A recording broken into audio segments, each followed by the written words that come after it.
If you prioritize your own learning, you are adding to your own growth. You are committing to the results that you dream of, that you want, that you desire. It starts with your own commitment towards putting your time where the growth lies for you. So let us start looking at how we spend time today. I would encourage you to open your calendar if you maintain one, and if you don't, please start maintaining one, because it really tells you where the time goes. If I were to ask you, where were you last week same time? I'm sure you would struggle to remember. You won't be able to recollect where you were and what were you doing. Was that worth your time or not? Very difficult questions to answer because it was a week back. When it was just a week back, if I were to even ask you to look at yesterday and tell me how many hours did you productively utilize, until you really have a calendar in place, there is no way you can answer that question either. So a calendar doesn't just help you plan the days to come, it also helps you to analyze and evaluate the days that have gone by.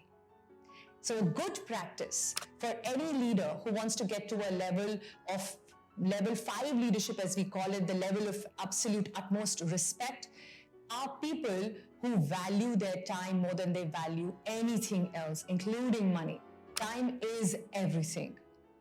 So let us start bringing in the right practices to manage time. It starts with maintaining your calendar. Now, when you have one in place, I would encourage you to block whatever time you're comfortable blocking every single day, or a longer time duration for every weekend or 1 or 2 days in a week. That's the only flexibility I would like to offer to you. If you cannot manage 30 minutes every day, then block 2 hours twice a week. It could be a weekend, it could be a weekday. I would leave that to you.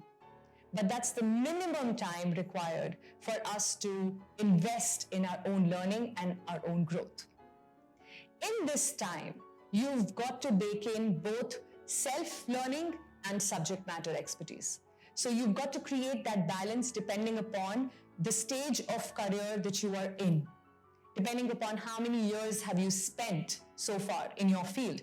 So if you've just begun, you've got to spend a lot more time on self-learning.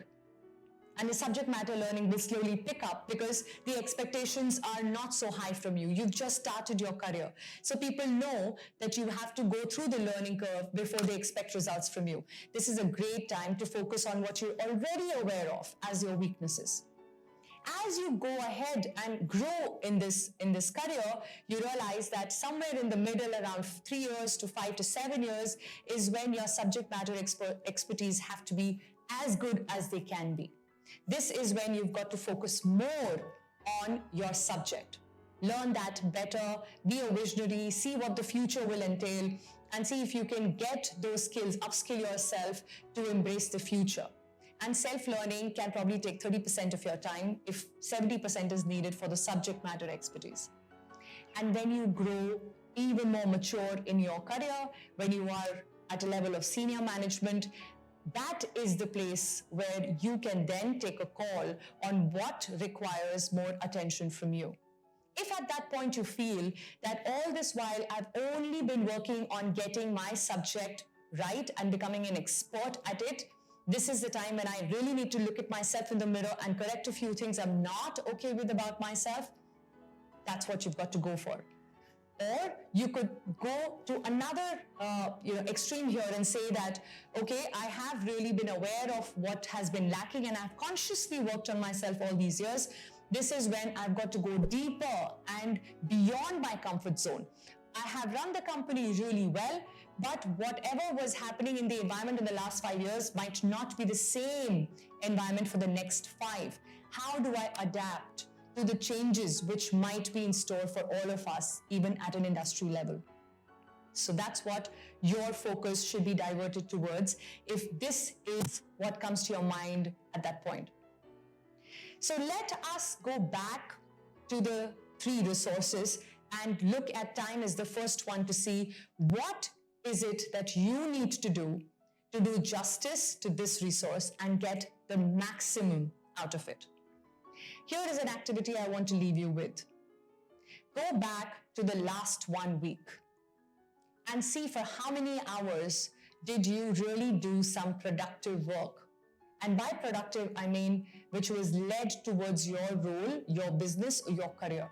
How much time did you spend in being productive at work?